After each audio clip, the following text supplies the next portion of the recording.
Hello everybody, I am Ulrich with your Fix It Auto, and today I'm going to be showing you how I'm going to be swapping the manual transmission oil on my 1998 Toyota Celica. This is actually a very simple job.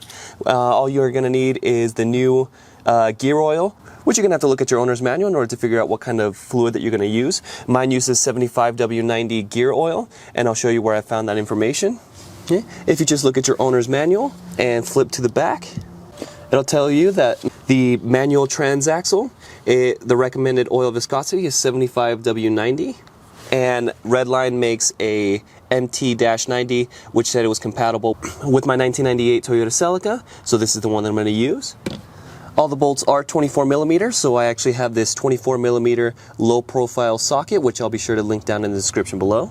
Of course, I'm also going to need some new drain plug gaskets, so I'll be sure to link these down in the description down below as well.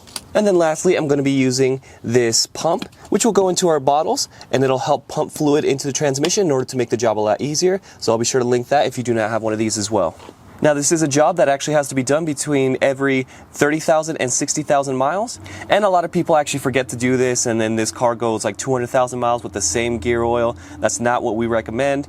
So hopefully this video will make it easy, so that way you can replace your fluids a lot more frequently, and that way you won't be intimidated to do this job. Now we are on the driver's side because you will have to crawl underneath here in order to get to the drain plug and the fill plug, and we're going to address the fill plug first. If you take off the drain plug first and then you have troubles taking off the fill plug, then you won't be able to fill the oil, so you'll be out of luck. So you always want to try that one first. So we will just crawl underneath, and over here is going to be our transmission. And this big 24 millimeter bolt that you see over here, it's the largest of the bolts that you see. That's going to be your drain plug. And you have to remove this plastic shroud. Right here, you can see the fill plug. But as you can see here, the fill plug is actually completely stripped. So I'm actually going to have to take a bolt extractor to it and see if I can take off this bolt that way. This is probably worst case scenario. In this job is coming across something that is stripped like this or is seized and you have trouble taking it off. But I'm going to order a new drain plug, and I'll be sure to link that down in the description. So they make this special little socket known as a bolt extractor, and you could just get it on there. Apparently this is actually a very common issue, so you could just get that on there, tap it on with a hammer, and then just take it off with a ratchet. And just feeling around, there is no crush washer or anything. So the fill plug is good to go. And then we move on to the drain plug, so we make sure that there is a drain bucket right underneath. And then using the 24 millimeter low profile socket and ratchet, you can go ahead and loosen that bad boy up. And then let that drip.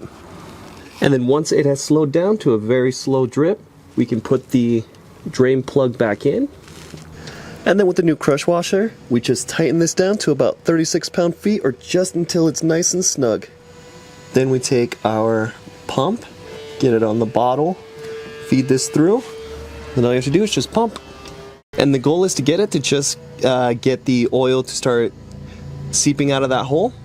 And then once it starts dripping, then you know that it's at the fill line. And then with a new crush washer, then we can just tighten that down to until it's just snug, or about 36 pound-feet as well. The crush washer will have it so that it's easier to replace next time you decide to change the transmission fluid.